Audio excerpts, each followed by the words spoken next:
Good morning, afternoon, or evening from whenever or wherever you are watching this video from. I am Jack Adamas back with my Premier League football predictions, episode 30, game week 30. Let's get straight into it. Gonna be a good day, a good vibe, a Postmates in my... We start game week 30 with the first of two games to be kicked off at 3 o'clock on Saturday, which is Burnley hosting Bournemouth.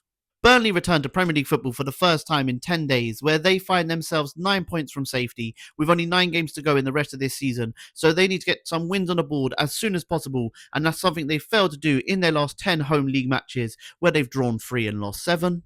And Burnley come here looking to make a late push for the European places, where they are unbeaten in their last 9 league matches, with 4 wins and 5 draws to their name. Unfortunately for them though, 4 of those draws did come in their last 5 matches.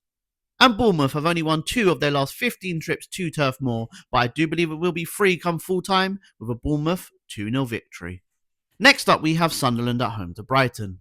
Sunderland suffered a shock defeat last weekend in the FA Cup to League One Port Vale, but in terms of their league form, they've won 1 and drawn 1 of their last 2 matches, which leaves them just outside the top half of the table solely on goal difference. However, they have lost their last 2 league home matches, and they haven't lost 3 consecutive home league matches since 2016. Brighton have had a long break to get over that 1-0 defeat to Arsenal last time out. After winning back-to-back games, they now, if they get another victory here, they will leapfrog Sunderland in the league table, and they will be confident in doing so, as they are unbeaten against newly promoted sides in the last 11 games. But with that being said, with Brighton only winning 1 of the last 8 league head-to-heads between these two sides, I can see Sunderland getting a victory here in a hard-fought 2-1 win. Moving on to the first of 2 5:30 kickoffs on Saturday, we start at the Emirates as Arsenal host Everton. Arsenal continue their good run of form in all competitions as they won in the FA Cup last weekend. They followed that up midweek by getting a 1-1 draw away to Bayer Leverkusen with a last-minute penalty, which was never a penalty, but now they need to focus back on the Premier League, where they're looking to get their first Premier League title for 22 years. Everton will come here fresh though, as Arsenal played 3 matches since the last time Everton played a game, and they do come here on a good run of form as well, as they've won their last 2 league matches. If they win again here, it'll be the first time they've won 3 successive matches in a row for the first time this season. But Arsenal have won 23 of the last 29 head-to-heads between these two sides, only losing 1 of those 29 games as well. I do believe that will continue here, as Arsenal win here in a routine 2-0 victory. Also at 5:30, we have Chelsea at home to Newcastle. Chelsea find themselves 5th in the table, but their performances of late have been below par, where they've been taken to extra time by Wrexham in the FA Cup, and then they lost 5-2 on Wednesday in the Champions League to PSG. They now return to the Premier League, where they've only won 1 of their last 4 league matches. Newcastle lost 3-2 last weekend to Man City in the FA Cup. However, they showed signs of the quality they can produce midweek, as they were unlucky not to beat Barcelona in the Champions League on Tuesday. However, they now return back to the Premier League, where their performances have also been under par, where they've lost 5 of their last 7 Premier League matches. But Chelsea have only won 2 of their 7 home games this season against teams at the start of play that start in the bottom half of the table. I do believe they'll make it 3 come full time though, in a hard-fought 2-1 victory. Moving on to the 8 p.m. kickoff on Saturday, we stay in London as we travel to the London Stadium, where we have West Ham at home to Man City. With only 9 games to go, West Ham currently sit in the relegation zone only on goal difference, as they won against Fulham in their last league match, which now means they've only lost 1 of their last 5 league matches. Staying in this league is now a real possibility for them, as they have picked up form at a critical part of the season.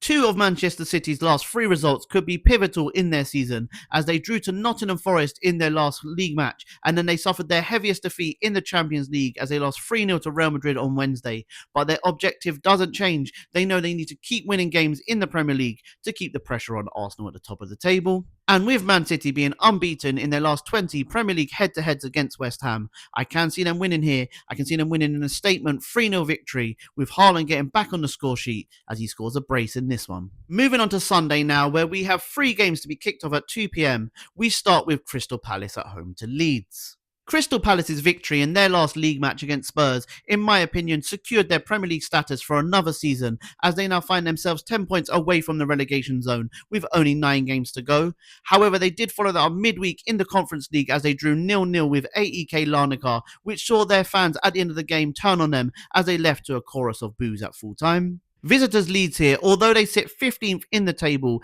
they currently sit only 3 points above the drop zone, and they are still involved in the relegation scrap. And a lot of it is down to the fact that they are winless in their last 4 league matches, and the fact that they draw so many games, as bar Bournemouth, they've drawn the second most games in the Premier League this season. And with Crystal Palace not losing any of their last 7 league head-to-heads at Selhurst Park, I think that will be 8 come full time, as I can see Crystal Palace winning here in a 1-0 victory. We now travel to Old Trafford, where we have game of the weekend, as third plays 4th in the Premier League as Manchester United host Aston Villa. Michael Carrick suffered his first defeat as Manchester United boss 9 days ago, so he's had over a week to get them on the training ground to minimise that from happening again, and he'll be fully focused on extending that 3-point gap that he has over 5th and 6th place Chelsea and Liverpool.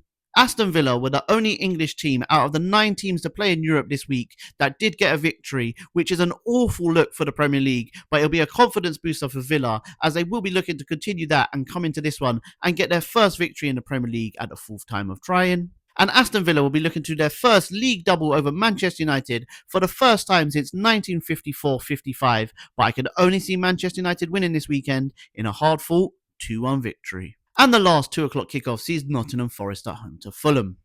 Nottingham Forest lost 1-0 yesterday in the Europa League, and they now return to the Premier League, where they are in serious trouble as they find themselves above West Ham just on goal difference and a 4-goal swing. But it is down to their form, where they have serious issues, where they've only won 1 of their last 8 Premier League matches. Fulham currently sit 10th in the Premier League, and they've given themselves an outside chance of finishing in the European places this season. That did take a blow last time out though, where they lost at home to West Ham in a 1-0 defeat. They followed that up by a poor performance in the FA Cup as well, where they lost 1-0 to Southampton. So it'll be interesting to see how they bounce back in this one.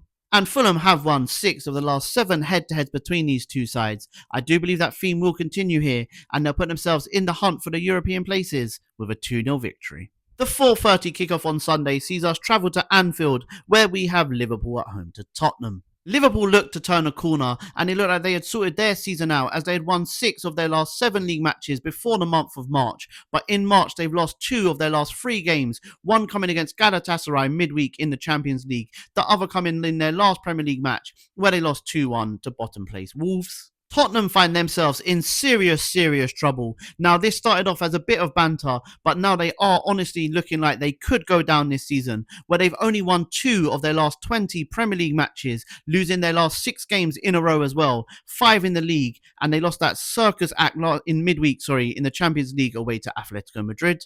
And with Liverpool losing only 1 of the last 31 head-to-heads to be played at Anfield, and scoring 4 or more goals in their last 4 games against Tottenham in this fixture at home, I do believe they will win again here. I don't think they'll score 4 this time round though. I think they'll score 3 in a 3-0 victory. And to round up Game Week 30, it is the 8 PM kickoff on Monday, which sees Brentford at home to Wolves. Brentford were on a high of late, and they were in the European race, and they did have a head start in that race, but they have dropped off lately as they've only won 1 of their last 4 league matches. It is not all doom and gloom though, as they do sit 7th in the table, 4 points off of 5th place Chelsea. Wolves were absolutely dead and buried, and they look like they could finish with the lowest points tally in Premier League history. However, fair play to them, they have turned that round of late, and they now find themselves only 12 points from safety, and they can dare to dream that they can survive this season. But with only 8 games to go, it's still a hard ask for them. If there was possibly 15 games to go, you couldn't write them off, and you could say that they could have a chance of staying up. And Wolves do seem to turn up against the big teams this season and struggle against the middle and lower teams in the league. They haven't won in their last 4 league head-to-heads against Brentford, and I think that'll be 5 come full time, as I can see Brentford winning here in a 2-1 victory. Thank you very much if you are still here at the end of my video. I really do appreciate the love and support I've been getting from you guys. Please do continue to like, share, but most importantly, subscribe to the YouTube channel. Have a good weekend, guys, and remember, if you don't shoot, you can't score. Bye, guys. Have a good weekend.